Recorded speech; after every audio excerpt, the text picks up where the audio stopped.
Assalamualaikum warahmatullahi wabarakatuh. Halo Ananda Ibu semuanya, bagaimana kabarnya hari ini? Semoga Ananda Ibu semuanya dalam keadaan sehat walafiat dan semoga selalu berada dalam lindungan Allah Subhanahu wa Ta'ala.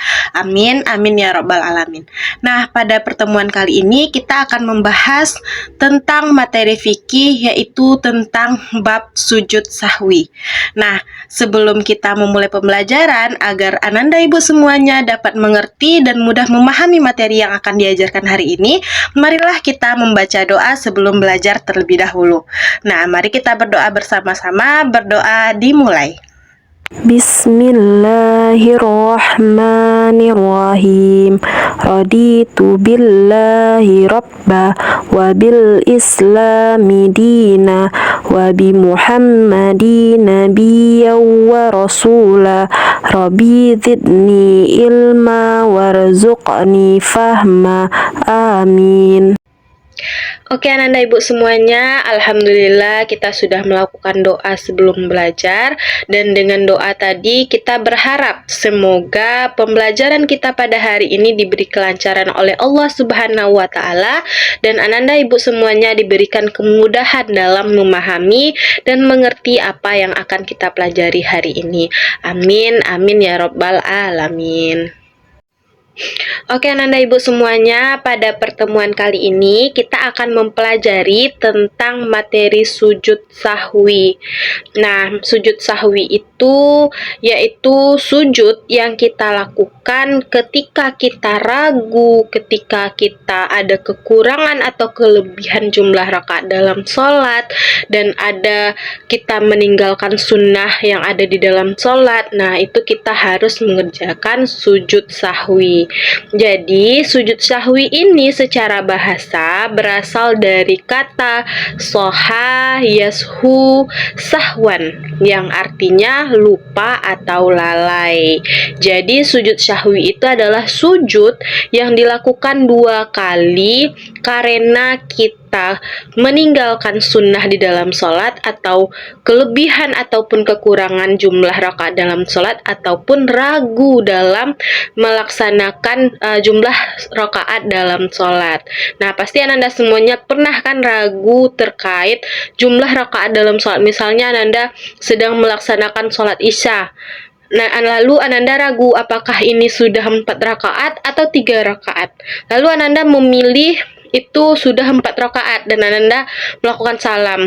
Nah, padahal itu baru 3 rakaat. Itu bisa Ananda lakukan dengan sujud sahwi atau sujud yang dilakukan ketika kita ragu ataupun lupa terkait jumlah rakaat sholat. Nah, itu pengertian dari sujud sahwi.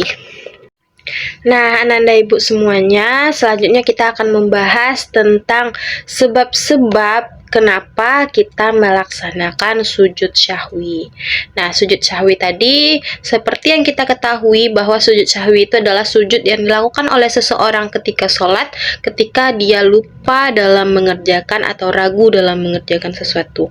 Lalu apa sebab-sebabnya Bu kita melaksanakan sujud sahwi? Yang pertama yaitu kita meninggalkan sunnah abad, yaitu amalan sunnah yang apabila ditinggalkan maka disunnahkan untuk mengerjakan sujud sahwi. Yang kedua, ragu-ragu dalam hal meninggalkan sunnah abad.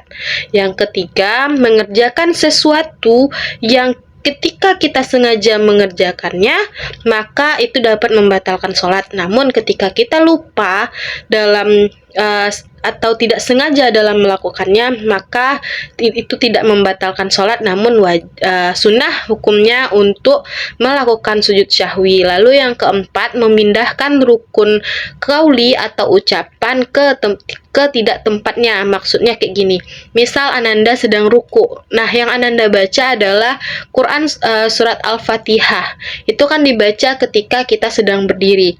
Nah, itu kita memindahkan rukun qauli atau rukun ucapan ke bukan tempatnya.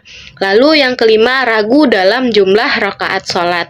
Seperti tadi, misal Ananda melaksanakan sholat Isya, tapi Ananda lupa kalau ini atau ragu kalau ini sudah 4 rakaat, namun Ananda tambah menjadi 1 rakaat lagi, maka itu Ananda disunahkan untuk melaksanakan sujud syahwi. Jadi ada 5 sebab-sebab kita melaksanakan sujud syahwi tersebut.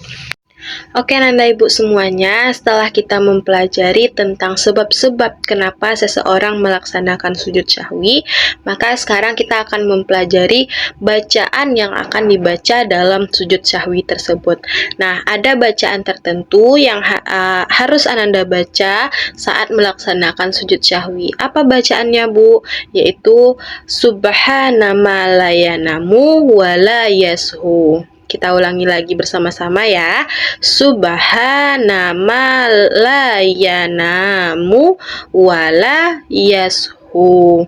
Yang artinya Maha Suci Allah yang tidak pernah tidur dan tidak pernah lupa. Nah, itulah bacaan ketika kita melaksanakan sujud sahwi. Oke Nanda Ibu semuanya, setelah kita mempelajari sebab dan juga bacaan dalam sujud syahwi, tentu kita harus mengetahui juga waktu kapan kita melaksanakan sujud syahwi tersebut. Nah, sujud syahwi ini dilaksanakan ketika kita setelah selesai melaksanakan tahiyat akhir. Ada yang melakukan setelah selesai tahiyat akhir, sebelum salam mereka sujud terlebih dahulu dengan membaca kalimat sujud syahwi, lalu baru salam, dan ada juga yang melaksanakan sujud syahwi itu setelah melakukan salam. Itu juga ada ketentuannya, yang mana ketika kita melaksanakan sujud syahwi sebelum salam, yang pertama yaitu ketika lupa mengerjakan sunnah abad yang ada di dalam sholat. Yang kedua yaitu ketika kita ragu jumlah rakaat sholat, atau kita tidak yakin dengan jumlah rakaat sholat, maka kita bisa melaksanakan sujud syahwi sebelum salam. Yang kedua, ketika kita melaksanakan sujud sahwi setelah salam, itu dapat dilakukan ketika kita pertama terdapat penambahan jumlah rakaat sholat, yang kedua terdapat penambahan gerakan dalam sholat, yang ketiga ragu dan bisa menentukan mana yang lebih meyakinkan. Nah, jadi yang ketiga itu maksudnya ketika Ananda ragu terhadap jumlah rakaat sholat, namun Ananda yakin bahwa itu 4 rakaat misalnya. Jadi itu tetap kita melakukan sujud syahwi, namun itu dilakukan setelah kita salam dalam sholat. Nah, jadi itu waktu pelaksanaan kita melaksanakan sujud syahwi.